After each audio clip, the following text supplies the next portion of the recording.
اللہ تعالیٰ اس آیت میں کہتے ہیں ادعو الی سبیل ربک، اپنے رب کی راہ کی طرف دعوت دو، اپنے رب کی راہ کی طرف دعوت دو۔ ان میں سے ایک ایک لفظ کی اہمیت ہے۔ پہلی بات، دعوت کے لفظ کو سمجھ لیں۔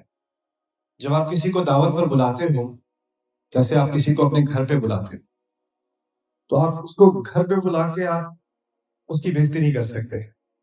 گھر پہ بلانا کسی کو عزت دینا ہوتا ہے، گھر پہ بلانا مہمان نوازی ہوتی ہے، گھر پہ بلانا ہوتا ہے تو جو بھی آپ کے گھر آتا ہے اس کو ایسا محسوس ہوتا ہے کہ ان کے گھر آنے کے بعد میں حفاظت میں ہوں، امن و امان میں ہوں، میں سیفٹی میں ہوں، میں اندر جا کے مجھ پہ کوئی چلائے گا نہیں، مجھے کوئی گالیاں نہیں دے گا، میری کوئی تنقید نہیں کرے گا، میری پول نہیں کھولے گا، میرے عیب نہیں نکالے گا۔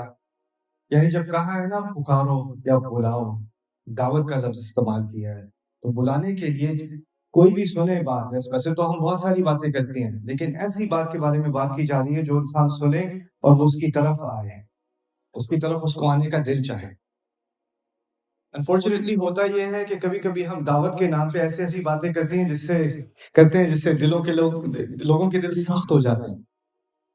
ہم کہتے ہیں اللہ تعالیٰ کی طرف دعوت دے رہے ہیں اور پھر اس کی خامیاں نکالنا، تم یہ نہیں کر رہے، یہ نہیں کر رہے، یہ نہیں کر رہے، جہنم میں جاؤ گے، یہ ہوگا وہ ہوگا، اس کی ایک ہی غلطی نکال کر اس کو بار بار تنقید کرنا اور کہتے ہیں جی ہم دعوت کا کام کر رہے ہیں۔ وہ دعوت نہیں ہے، وہ کچھ اور ہے۔ جس چیز کو اللہ تعالیٰ نے پہلے درجے میں دعوت کہا ہے وہ کیا ہے؟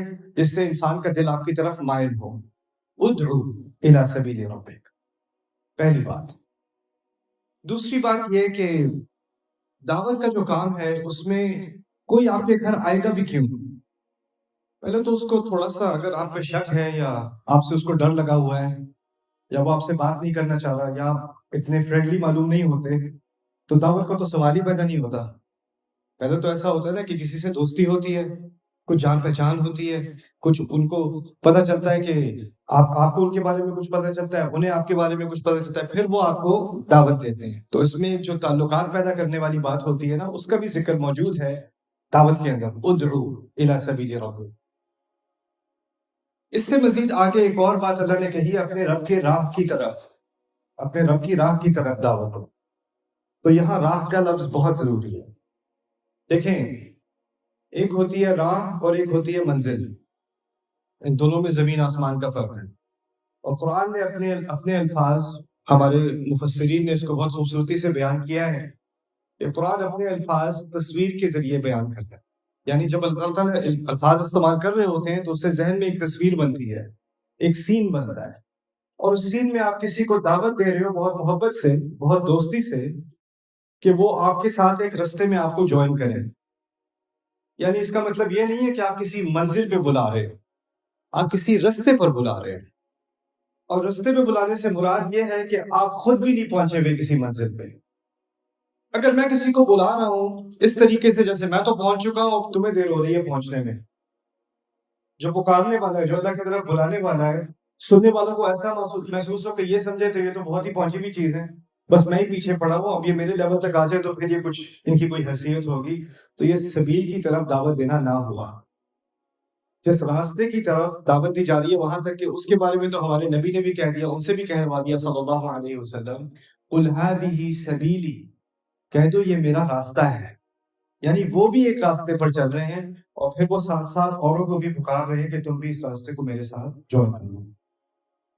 پھر ایک اور اس میں اہم درس اس لفظ کے اندر، راستے کے اندر، راہ کے اندر، وہ کیا ہے کہ جیسے راستے ہوتے ہیں نا، اس پہ کچھ لوگ بہت تیزی سے جا رہے ہوتے ہیں اور کچھ لوگ آہستہ آہستہ جا رہے ہوتے ہیں، کچھ بہت آگے نکل گئے ہوتے ہیں، کچھ بہت پیچھے ہوتے ہیں، کچھ ایک قدم ایک قدم آگے لیا تھک گئے پھر رکے، کچھ میں اسٹیمنا زیادہ ہوتا ہے وہ چلتے چلے جاتے ہیں، کوئی پیدل جا رہا ہے، کوئی گھوڑے پہ جا رہا ہے، کوئی موٹر سائیکل پہ جا رہا ہے، کوئی ٹرک میں جا رہا ہے، کوئی اکٹھے جا رہے ہیں، کوئی دو جا رہے ہیں، جا تو سارے رہے ہیں لیکن ایک رفتار سے نہیں جا رہے، ایک سپیڈ سے نہیں جا رہے، ایک ساتھ نہیں جا رہے، لیکن ہے ایک ہی راستے۔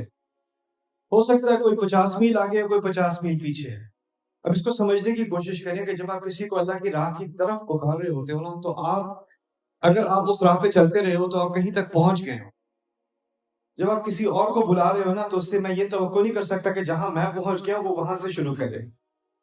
وہ جہاں کھڑا ہے اس نے وہاں سے شروع کرنی ہے بات، وہاں سے اس نے پہلا قدم لینا ہے۔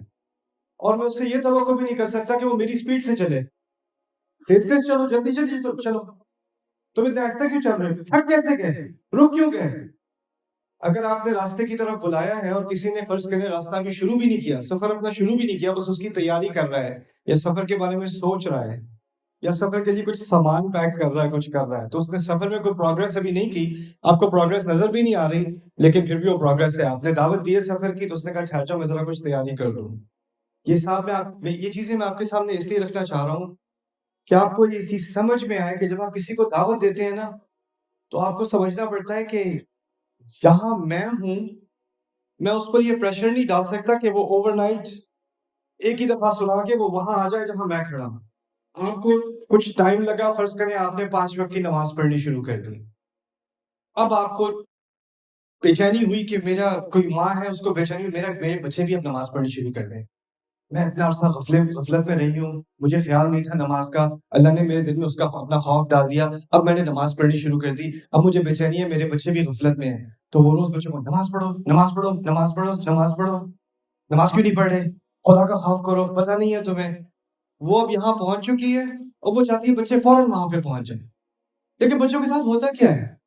اس کو آپ جتنا کہو گے نماز پڑھو، مصیبت ہے، امی پھر شروع ہو گئی، دوبارہ میرا پیچھے نہیں چھوڑتی.